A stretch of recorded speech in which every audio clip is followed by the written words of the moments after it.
Hello po sa inyong lahat mga ka-crypto. Ako po si Pinoy Crypto Trader at sa video na ito ay atin pong pag-usapan ang tungkol sa balitang ito kay Bitcoin. Ayan, paano ba tayo makaipon ng interest dito kay Bitcoin. Yan po ang ating aalamin sa balita na ito. Pero bago po tayo magpatuloy, ay nais ko po munang bigyang linaw ang aking disclaimer kung saan ang nilalaman po ng video na ito ay hindi po ito isang financial advice. For education and information purposes lamang po ang layunin nito. Nais ko na rin pong magbigay babala na wala pong kahit anumang group chat ang Pinoy Crypto Trader. Ayan. Para po sa mga bago ito na gustong pasukin ang mundo ng cryptocurrency. Yan, lalong-lalo na yung mga gustong mag-invest rito.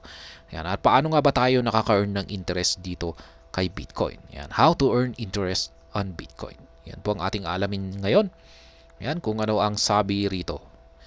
How to earn interest from Bitcoin, a guide. Ayan, are you looking for how to earn interest in Bitcoin? Ayan. While cryptocurrency is often associated with price volatility and speculative trading, there are strategies that can help you generate steady returns on your digital assets. One such strategy is earning interest on your crypto. Ayan. Yung dati-rati po kasi, yung mga pwedeng kumita lamang dito kay Bitcoin ay yung syempre yung mga nag-i-invest na kayang-kayang tanggapin yung risk. Alam naman po natin na napaka volatile ang Bitcoin. Taas baba. Syempre pwede po tayong kumita diyan sa pag-i-invest. Yan, buy low, sell high. Yan lamang po yung simple na paraan para kumita tayo sa pag-i-invest dito kay Bitcoin. Bili tayo sa napakababang presyo nito at benta natin ito kapag tumaas. Or yan, may strategy na rin po, may simpleng strategy yan. Yan yung tinatawag nilang dollar cost averaging. Ayan, dollar cost averaging. Habang bumabagsak ang market price ni Bitcoin ay bili lamang po tayo ng bili ng Bitcoin. At kung pag tumataas naman ito ay yan, nagbebenta naman tayo ng Bitcoin para kunin yung ating kita.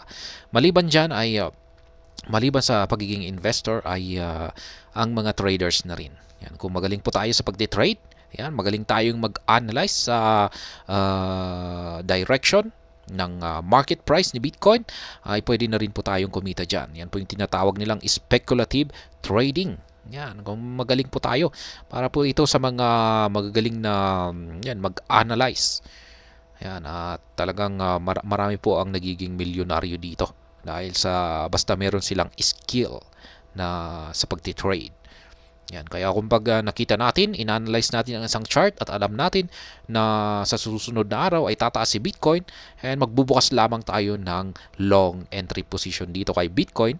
At yan, kikita tayo sa pag-akyat nito. Kaya yan, ganyan po yung pagti-trade. Ngayon ay kung hindi ka naman marunong mag-trade, ayan, at yung sa pag-i-invest ay hindi ka na rin marunong bumili, mag-buy low, mag-sell high, ay yan, mayroon ka namang pag-asa.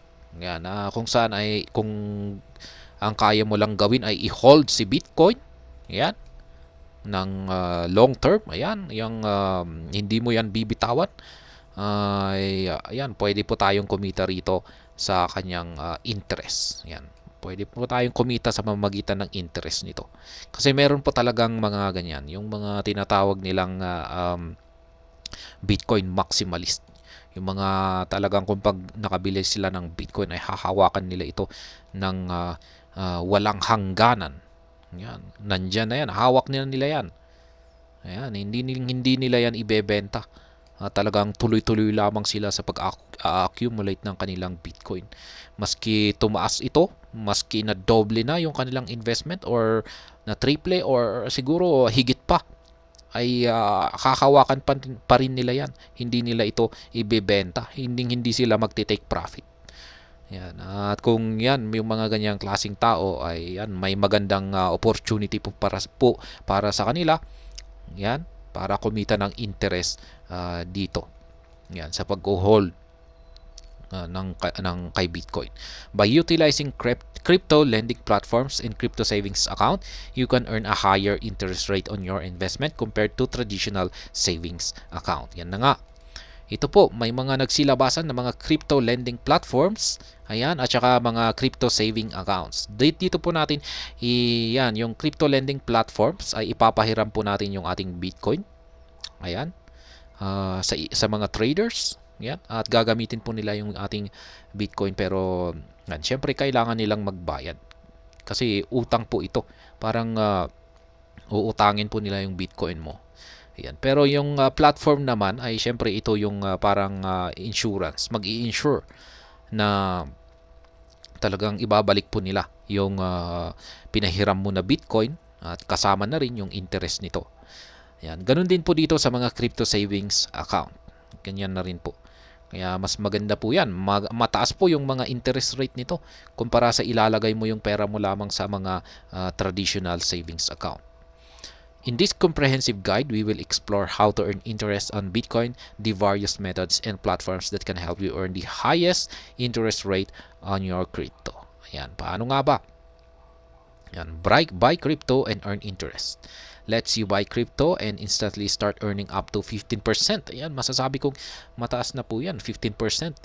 Sa tingin ko, yearly po ito. Bitcoin, Litecoin, at saka Dogecoin.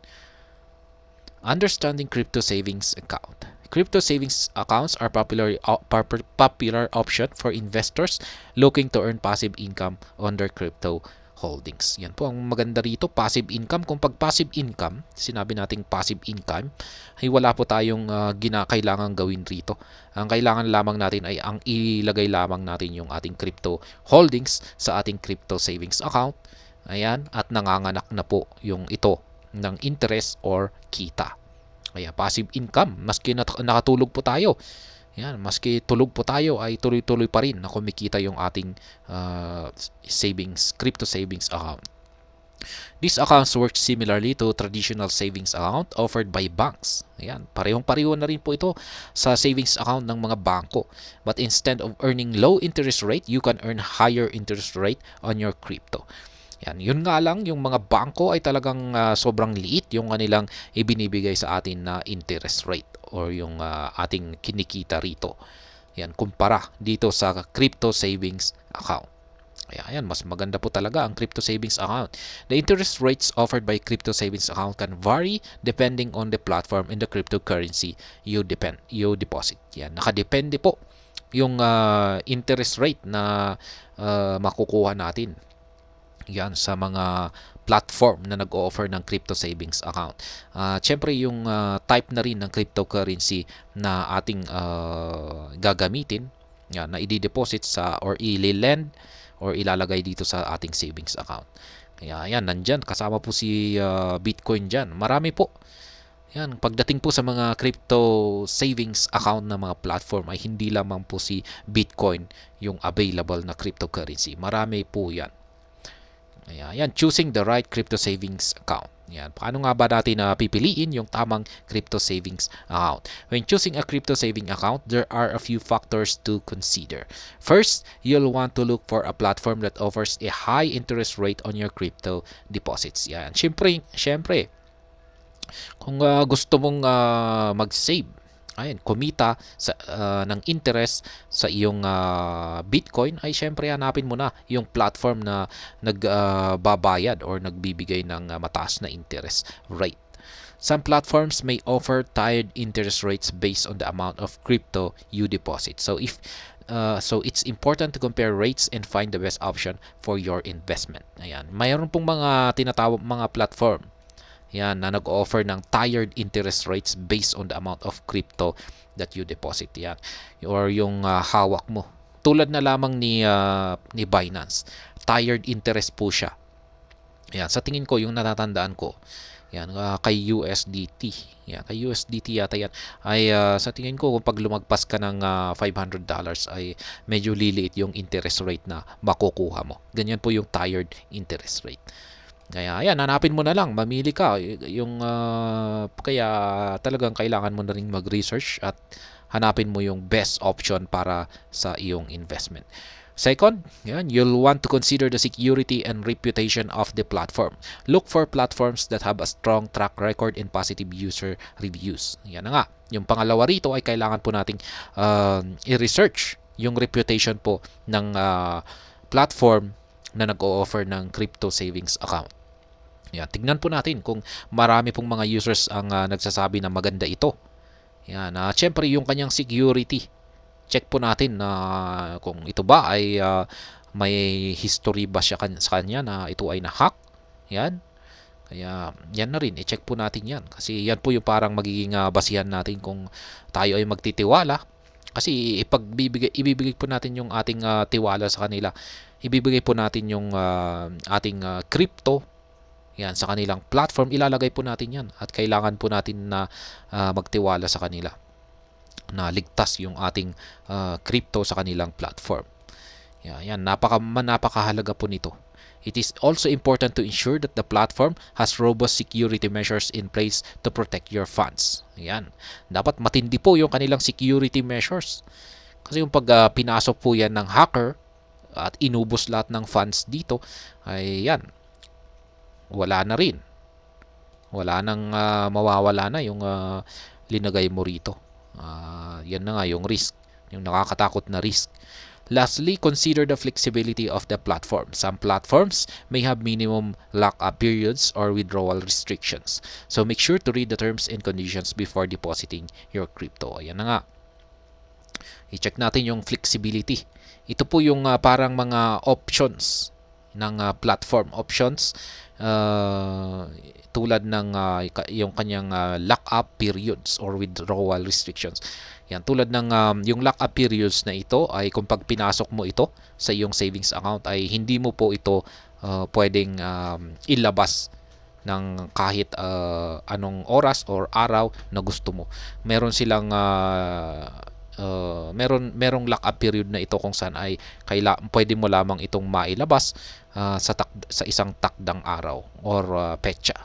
Kaya i-check po natin yan.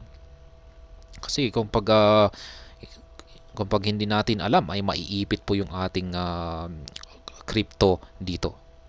Yan, at saka yung withdrawal restrictions na rin.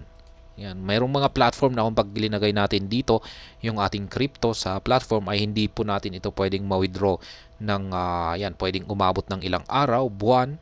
Ayan. Yan po yung kanilang mga restrictions. Kaya yan, siguruhin po natin na basahin natin yung kanilang mga patakaran. Yan, bago natin ipasok ang ating crypto sa kanilang platform.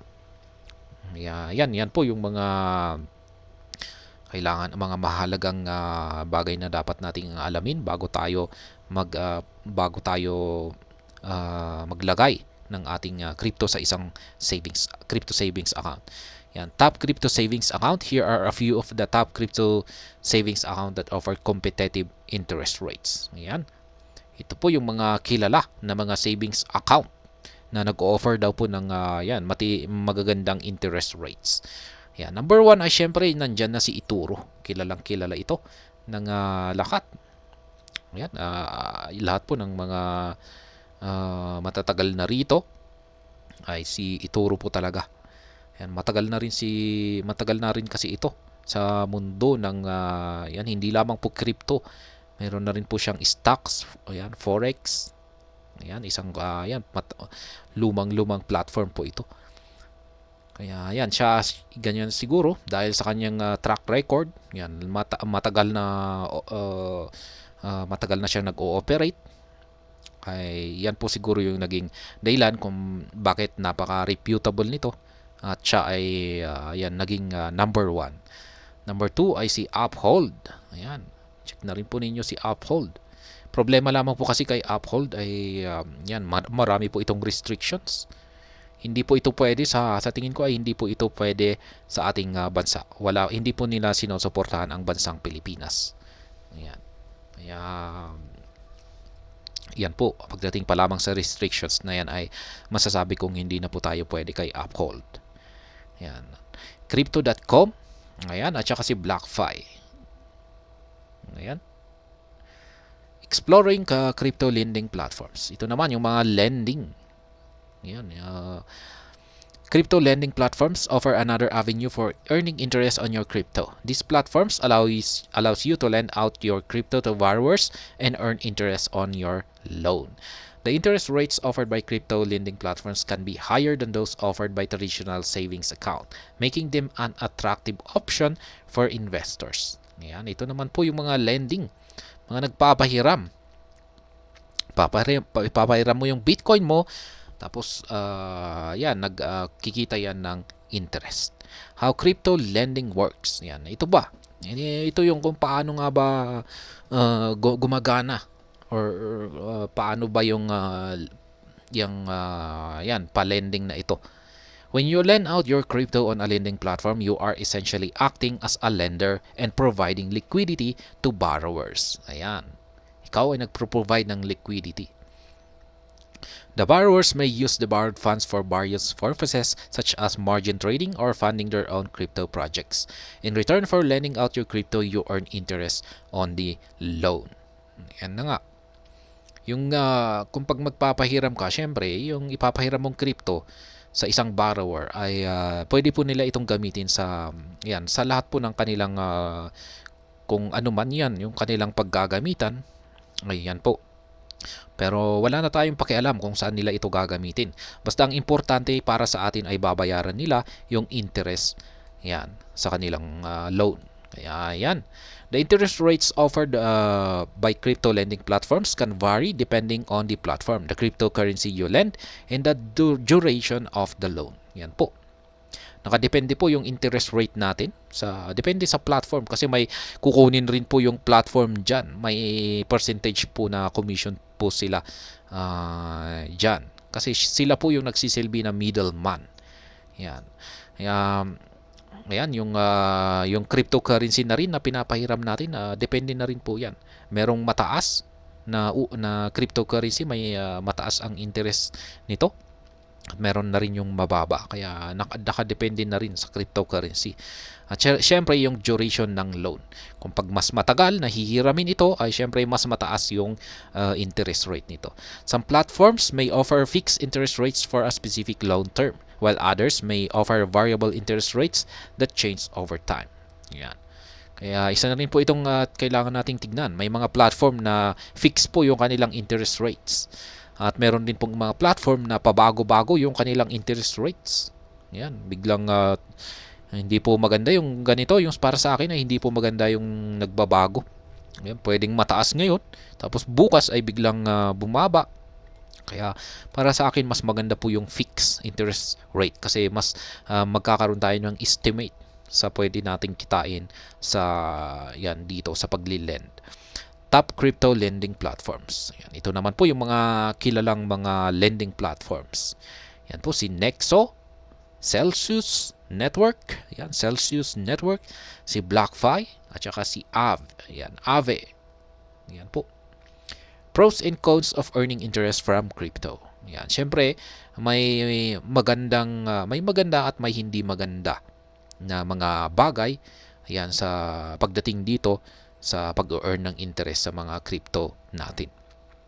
While earning interest on your crypto holdings can be an attractive way to generate passive income, it's important to consider the pros and cons before diving in. Yan, sa mga bago po rito na gustong pasukin ang pag-earn ng interest sa mga crypto, ay kailangan po nating malaman yung mga pros and cons nito. Yan, bago natin ito pasukin. Yan, yung pros. Unahin po natin dito sa pros. Higher interest rates. Yan, mas mataas po talaga ang interest rates ng mga crypto savings account, mga crypto lending accounts kumpara sa mga bangko. Yan. Diversification. Yan, yung ito naman, earning interest from your crypto allows you to diversify your investment portfolio and potentially earn additional income from your holdings. Ayan. Pwede po natin itong i-diversify yung ating investment portfolio. Yan, para kumita yan, ng additional income sa ating mga holdings. Flexibility. Many crypto savings account and lending platforms offer flexible terms allowing you to withdraw your funds at any time. Ayan, flexibility. Yan, yung kay Binance ay meron po siyang flexible savings. Yan, pwede po nating ipasok diyan yung ating crypto at yan, mag-uumpisa na pong kumita yan ng interest. At pwede na rin po natin itong i-withdraw anytime. Ayan, ganyan po yung flexibility. Kaya yan, yan po yung mga magaganda, mga advantage ng earning interest sa crypto. Ito naman po yung cons, yung hindi maganda or yung downside nito. Market volatility. Yan, yung volatility ay talagang malalaki po yung galaw. Ito po yung isang malaking problema kasi kung pag si Bitcoin, sabi natin, pinasok natin dito pinasok natin sa isang crypto savings account. Ayan. Tapos biglang nakita natin na biglang umakyat si Bitcoin. Ayan. Tapos yan, yung halos na doble na or na triple na yung value ng ating investment kay Bitcoin. Tapos gusto natin itong i-withdraw para ipalit or i-take profit. Ayan, yan po yung gusto natin na gawin. Tapos syempre sabihin natin na ito ay nakalock. Ayan, or hindi natin ito agad mailalabas or ma-withdraw para i-exchange. Ayan, sa isang exchanger. Ayan, tapos nung mailabas na natin ito ay bumalik na yung market price ni Bitcoin sa dati. Ayan po yung isang hindi maganda rito, yung volatility. Ayan, or kung bumagsak pa, yan, kung bumagsak yung market price ng isang crypto na nakalagay sa ating crypto savings. Yan, crypto savings account. Kaya yan po yung yung talagang hindi magandang risk dito. Regulatory uncertainty. The crypto industry is still relatively young and faces regulatory uncertainty in many jurisdictions. It's important to understand the legal and regulatory landscape before investing in crypto. Yan na nga. Maraming hinahabol yung mga SEC ngayon na mga platforms. Ayan, mga industriya ng cryptocurrency, lalong-lalo na yung mga lending. Ayan, meron na silang ilang mga lending na crypto industry na pinabagsak, pinasara. Kaya yan, nakakatakot po. Kaya yung mga bansa na talagang ayaw suportahan ang crypto ay yan po ang nakakatakot. Kung pag nakalagay malaki yung linagay natin sa mga ganito crypto lending platform or crypto savings platform, tapos biglang tinira ng SEC, ay yan, masasama na rin yung ating linagay dito or ininvest na crypto. Security risk, yan rin yung security risk. Hindi naman po lahat ng mga platform ay may matitibay or matitindi yung kanilang mga security features. Yan, may mga hackers na talagang mag-a-attempt na pasukin yung kanilang security para nakawin yung mga cryptocurrency na nakalagay dito sa platform.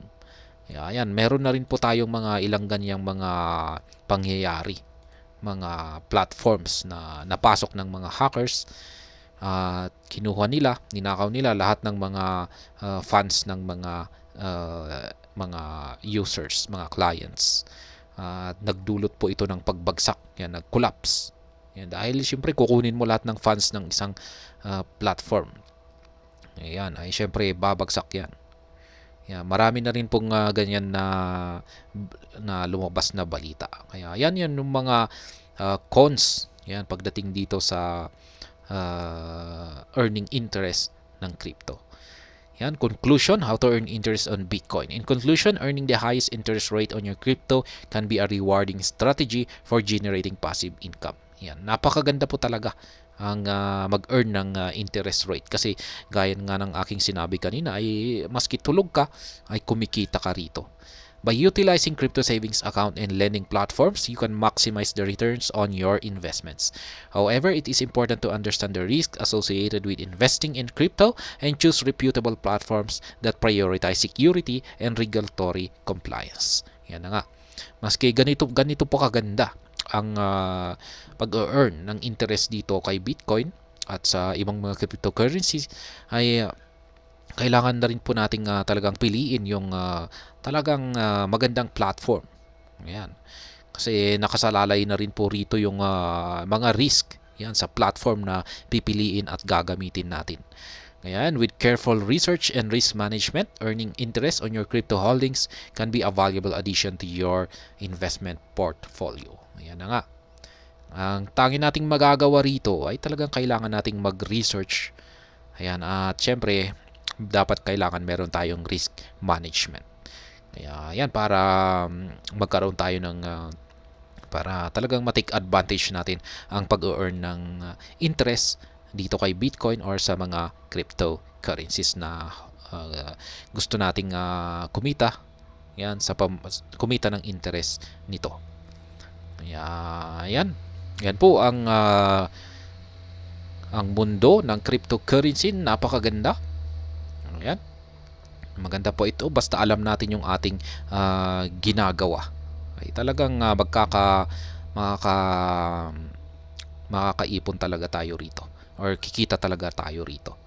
Yan, hindi talaga tulad ng yung pinakamaganda po kasi rito ay mas mataas yung kanilang interest rate na offer kumpara sa mga traditional na bangko. Ayan. Yan po ang tungkol sa yan article na ito. At sana po ay inyong nagustuhan ang aking paliwanag dito. Kung inyo po itong nagustuhan ay pakiclick lamang po ang like button nito. Para naman po sa mga bago lamang dito, kayo po ay aking inaanyayahan para mag-subscribe. Pakiclick na rin po ang bell icon nito dahil ito po ang siyang magsisilbing notification nito sa mga bago kong videos na akin pong ina-upload sa aking YouTube channel na ito. Marami pong salamat sa panonood, ingat po tayo lagi at God bless po sa ating lahat.